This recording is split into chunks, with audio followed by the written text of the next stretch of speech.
प्यारे बच्चों, आपका फिर स्वागत है रे क्लासेस फिरोजाबाद में। हमारा चैप्टर चल रहा था स्टेट ऑफ मैटर। उसमें हम पढ़ रहे थे gas related laws, gaseous laws. तो गैसियस लॉज में कल मैंने आपको करा दिया था बॉयल लॉ और चार्ल्स लॉ। आज मैं आपको बताऊंगा चार्ल्स लॉ पे आधारित एक क्वेश्चन, और फिर उसके बाद हम अगले नए लॉज करेंगे वन बाय वन। तो पहले चार्ल्स लॉ का क्वेश्चन देखें। क्वेश्चन आता है चार्ल्स लॉ पे, prove that temperature below 0 kelvin is not possible on the basis of Charles law. कह रहा है चार्ल्स लॉ के आधार पर समझाओ कि 0 केल्विन से नीचे टेम्परेचर क्यों नहीं हो सकता दुनिया में। यानी दुनिया में कितनी भी ठंड पड़े लेकिन टेम्परेचर 0 केल्विन से नीचे कभी भी नहीं जाएगा। ये बात चार्ल्स लॉ के आधार पर समझानी है। तो अगर आपको चार्ल्स लॉ का कल का मैथमेटिकल फॉर्म याद हो तो था VT equal to V0 plus V0 into T by 273। ये चार्ल्स लॉ से कल हमने दिखाया था। V0 को कॉमन लो, 1 प्लस T अपॉन 273। T क्या है?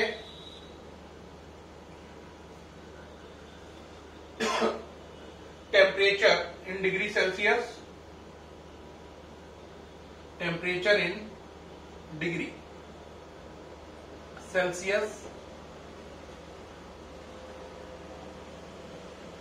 0 केल्विन का मतलब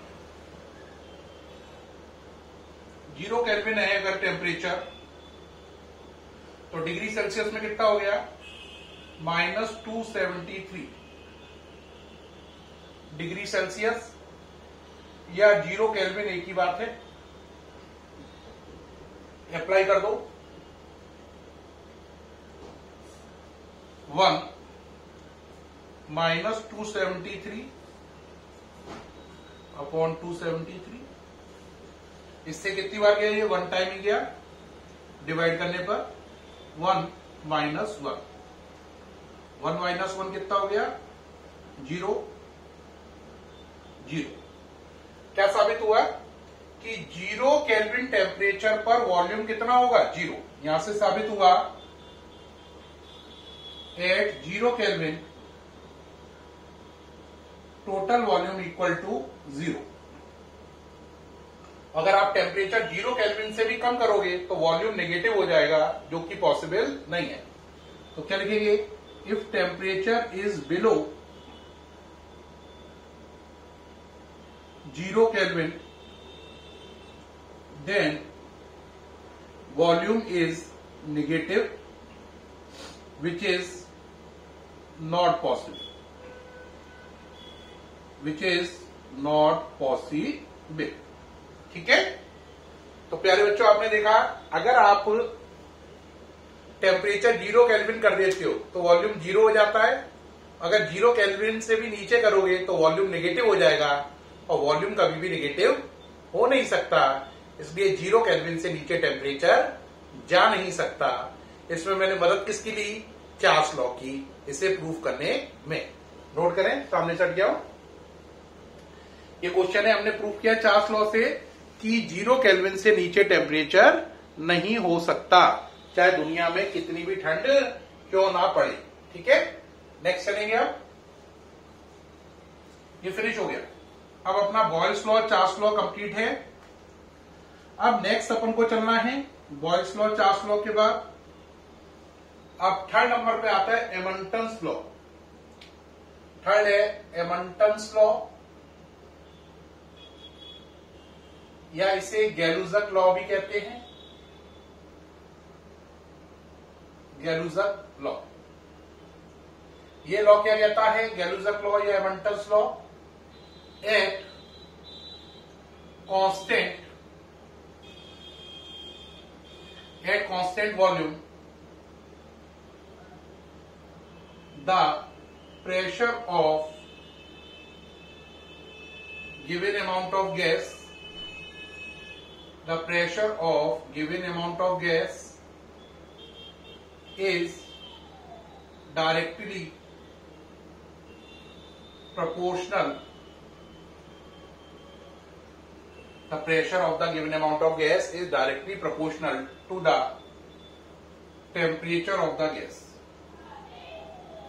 temperature of the gas। यानी कि कांस्टेंट वॉल्यूम पर किसी गैस का प्रेशर उसके टेम्परेचर के प्रोपोर्शनल है, यानी P प्रोपोर्शनल टू T, जबकि क्या कांस्टेंट होना चाहिए, वॉल्यूम। वॉल्यूम ना लिखना चाहो तो V लिख लो, प्रोपोर्शनल का निशान हटेगा, P equal to constant into T, proportional का निशान हटा, कांस्टेंट आ गया, T नीचे चला गया, तो P upon T equal to constant, या हम लिख सकते हैं P1 upon T1 equal to P2 upon T2।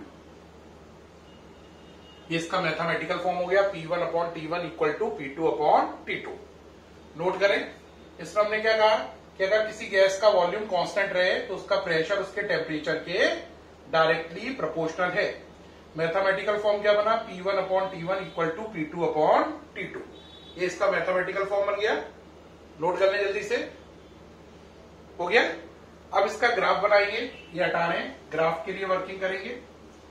Graph साफ कह रहा है, अगर आप P और T में ग्राफ खींच रहे हो, दोनों एक दूसरे के क्या है, डायरेक्टली प्रोपोर्शनल है, तो स्ट्रेट लाइन आएगा, जबकि कांस्टेंट कौन है, वॉल्यूम,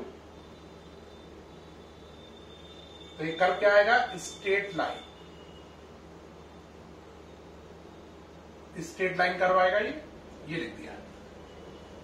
नोट कर लीजिए, ये एमंटन्स या गैलूजक लॉ है। अब अगर आप कल से ध्यान से बात को सुन रहे हो, तो अपन ने बॉयल लॉ बताया, चार्ल्स लॉ बताया, और आपको बताया एमंटन्स लॉ। बॉयल लॉ में क्या बताया था, V proportional to 1 over P, constant कौन है, टेम्परेचर। ये कौन सा लॉ है, answer Boyle law. Charles law में क्या बताया मैंने आपको, V proportional to T, constant pressure. कौन सा लॉ है ये, चार्ल्स लॉ। और एमंटस लॉ में मैंने क्या बताया आपको, P proportional to T, constant V। ये कौन सा है, एमंटस या गैलूजक लॉ। ये लॉ है, हाँ या ना, ये तीनों का रिजल्ट आ गया। इसका मैथमेटिकल फॉर्म था P1 V1 equal to P2 V2। इसका मैथमेटिकल फॉर्म था V1 upon T1 equal to V2 upon T2। इसका मैथमेटिकल फॉर्म था P1 upon T1 equal to P2 upon T2। ये इसका मैथमेटिकल फॉर्म था। ये सही है। ये जो था ये अप्लाई होता है, मैंने आपको बताया था कहां पे, सी लेवल पर। ये अप्लाई होता है Charles law hot air balloon में। हॉट एयर बैलून में ये इस तरीके से रहता है। अब एक बात और समझने की है कि भाई इसे याद कैसे करें, किसमें क्या कांस्टेंट है। इसे याद करने की स्टाइल है बाटा। बाटा कंपनी है, ए से ए को काटा, तो बॉयल लॉ में टेम्परेचर कांस्टेंट है। B for Boyle, T for temperature. B for Boyle, T for temperature. तो बॉयल लॉ में क्या कांस्टेंट है, टेम्परेचर। अगर आप चार्ल्स लॉ में आए तो इसे याद रखो प्रिंस चार्ल्स से, राजकुमार चार्ल्स। ब्रिटेन में राजकुमार चार्ल्स हैं, उनसे याद रखो प्रिंस। प्रिंस का मतलब प्रेशर, चार्ल्स लॉ में कांस्टेंट है, तो प्रिंस का मतलब प्रेशर कांस्टेंट है चार्ल्स लॉ में। तो इसे याद रखे बाटा से, इसे प्रिंस चार्ल्स से। तो उसे याद रखे बाटा से। बाटा का मतलब BATA, ए से ए को काट दिया तो B और T बचा। B for Boyle law, T for temperature constant. Prince Charles England के राजकुमार हैं। प्रिंस से लिया प्रेशर कांस्टेंट है और चार्ल्स का मतलब चार्ल्स लॉ में। तो आप बाटा और प्रिंस चार्ल्स याद रखेंगे तो आपको याद रहेगा कि इसमें टेम्परेचर कांस्टेंट है, इसमें प्रेशर कांस्टेंट है। ठीक है, इससे क्या फायदा है? तीन टर्म है पीवीटी। बॉयल लॉ में क्या कांस्टेंट है? बाटा, यानी ये, तो रिलेशन इन दोनों में आएगा। फिर तीन टर्म है पीवीटी। चार्ल्स लॉ में क्या कांस्टेंट है? प्रेशर, तो रिलेशन वीटी में आएगा, है ना। अब पीवीटी, टेम्परेचर और प्रेशर पहले ही कांस्टेंट हो चुके हैं, तो अब कौन बचेगा? वी, तो अब रिलेशन पी और टी में आएगा। ये बॉयल लॉ है, ये चार्ल्स लॉ है, ये एमंटन्स या गैलुजक लॉ है। ये फायदा है ना, याद करना आसान हो जाएगा। नोट करिए जल्दी से। अब इसके बाद ये एमंटन्स लॉ कंप्लीट हो गया। ये सारी बातें आपको शेयर हो गई, समझ में आ गई। अब चलेंगे एवोगाद्रो लॉ। कौन सा? Avogadro law. एवोगाद्रो लॉ क्या है? नोट करें।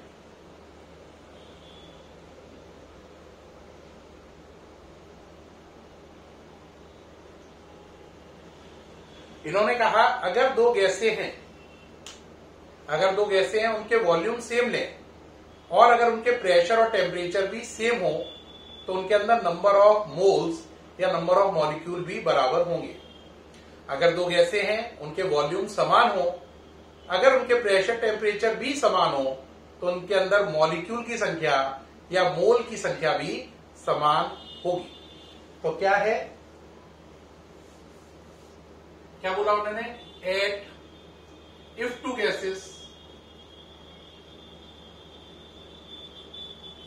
Gases having same volume,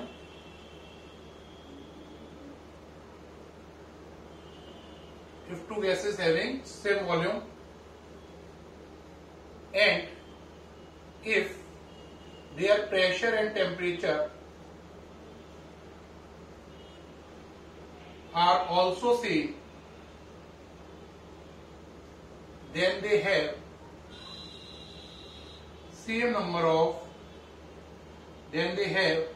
same number of moles।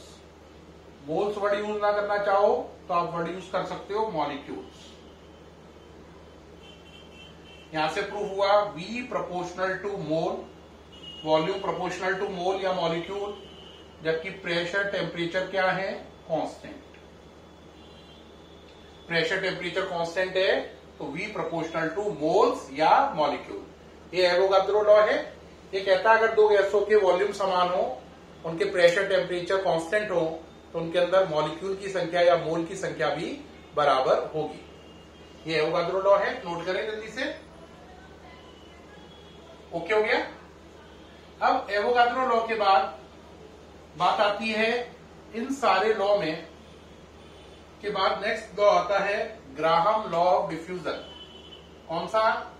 Graham का नियम, Graham law of diffusion, Graham का विसरण नियम, इसे बोलते हैं ग्राहम का विसरण नियम, लॉ ऑफ डिफ्यूजन। डिफ्यूजन का मतलब होता है विसरण। अब आपके मन में होगा sir Graham law of diffusion क्या है, थोड़ा बताइए आप। देखो बेटा, डिफ्यूजन क्या होता है? अगरबत्ती जलाई तो अगरबत्ती की खुशबू कहां फैल गई? पूरे कमरे में, तो डिफ्यूजन है ना। आप धूप बत्ती जलाते हो, पूरे कमरे में स्मेल पहुंच जाती है, डिफ्यूजन है।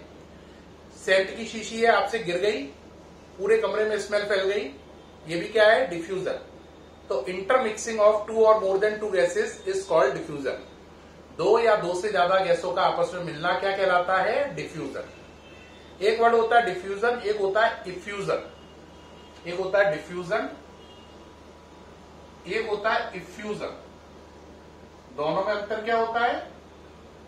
इफ्यूजन का मतलब ऐसा डिफ्यूजन जो किसी छेद के जरिए हो, ऐसा डिफ्यूजन जो किसी होल, HOLE, या छेद हिंदी में बोलते हैं, किसी होल या छेद के जरिए जब डिफ्यूजन हो तो इसे इफ्यूजन कहते हैं। मतलब क्या हुआ? ये आपकी सेंट की शीशी है,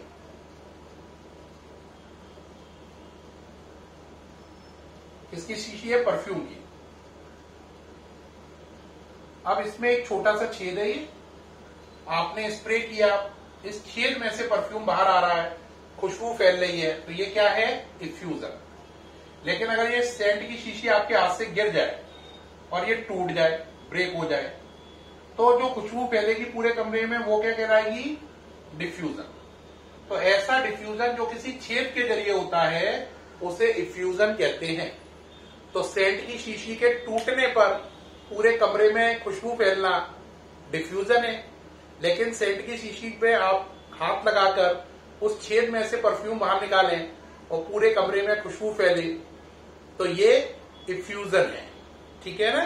तो ऐसा डिफ्यूजन जो होल के थ्रू होता है, छेद के जरिए होता है, उसे इफ्यूजन कहते हैं। नोट कर ले, सामने से हट जाओ, जल्दी करें नोट, आगे बढ़े फिर जल्दी से। अब ग्राम क्या कहते हैं उनकी बात सुन लो भाई। ग्राम ने क्या कहा? उन्होंने बोला rate of diffusion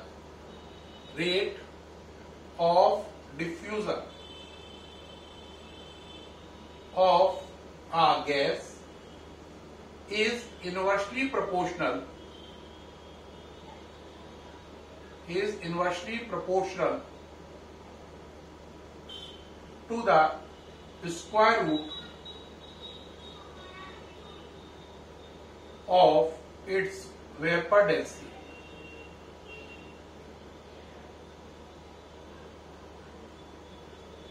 Rate of diffusion of a gas is inversely proportional to the square root of its vapor density. Rate of diffusion R is inversely proportional to the square root of vapor density. Vapour density कैसे बनाते हैं? P लिखते हैं और नीचे से ऐसे मोड़ देते हैं, ये है वेपर डेंसिटी का सिंबल। इसे बोलते हैं रो। क्या बोलते हैं? रो। ऐसे देखो, रो है ना। ये किसका सिंबल है? वेपर डेंसिटी का। किसका? वेपर डेंसिटी का सिंबल है ये। क्या करना है? P बनाओ, फिर नीचे से ऐसे करके मोड़, ये वेपर डेंसिटी रो है। ठीक है? तो इन्होंने क्या बोला? Rate of diffusion vapour density के स्क्वायर रूट के इनवर्सली प्रोपोर्शनल है। ठीक, अब यहाँ पे प्रोपोर्शनल का निशान हटाओगे तो क्या आएगा? कांस्टेंट आ जाएगा। ठीक है? If there are two gases, या if there are two gases, अगर दो गैसेस हैं तो बोलो क्या बनेगा? R1 प्रोपोर्शनल टू 1/ρ1, या R1 इक्वल टू कांस्टेंट 1/ρ1। ये इक्वेशन नंबर हो गई आपकी 1 थी, ये 2 हो गई। ठीक, अब आगे जगह बनाते हैं। दूसरी गैस है आपकी, कौन सी गैस है? Second gas. और सेकेंड गैस क्या होगा? सेकेंड गैस होगा R2 इक्वल प्रोपोर्शनल टू 1/ρ2, या आप लिख सकते हैं R2 इक्वल टू कांस्टेंट √1/ρ2। ये सेकेंड है, फर्स्ट सेकेंड, ये क्या हो गया? थर्ड। अब सेकेंड में थर्ड का डिवाइडर आया, थर्ड इक्वेशन का लगाइए, क्या हो जाएगा? R1/R2, कांस्टेंट से कांस्टेंट कट जाएगा, इक्वल टू √ρ2/ρ1। ये हो गई आपकी नेक्स्ट इक्वेशन नंबर 4। नोट कर लें जल्दी से, सामने से हट गया हूं। ये इक्वेशन नंबर 4 हो रही है आपकी। हो गया नोट? आगे चलो। जो वेपर डेंसिटी है वो मॉलिक्यूलर मास का हाफ होती है। तो वेपर डेंसिटी क्या होता है? मॉलिक्यूलर मास का आधा। Vapour density equal to molecular mass divide by 2। तो ρ2 इक्वल टू क्या हो गया? Molecular mass 2 divide by 2। ρ1 हो गया मॉलिक्यूलर मास 1 डिवाइड बाय 2। लगा लो। तो R1/R2 इक्वल टू ρ2। ρ2 की जगह M2/2, ρ1 की जगह M1/2। 2 से 2 कैंसिल, यहां से आ गया R1/R2 इक्वल टू √M2/M1। ये रिलेशन आ गया। ये इक्वेशन नंबर हो गई 5। नोट करें, इक्वेशन नंबर कौन सी हो गई? 5। नोट कर लें जल्दी से। 4, 5 हो गई भाई।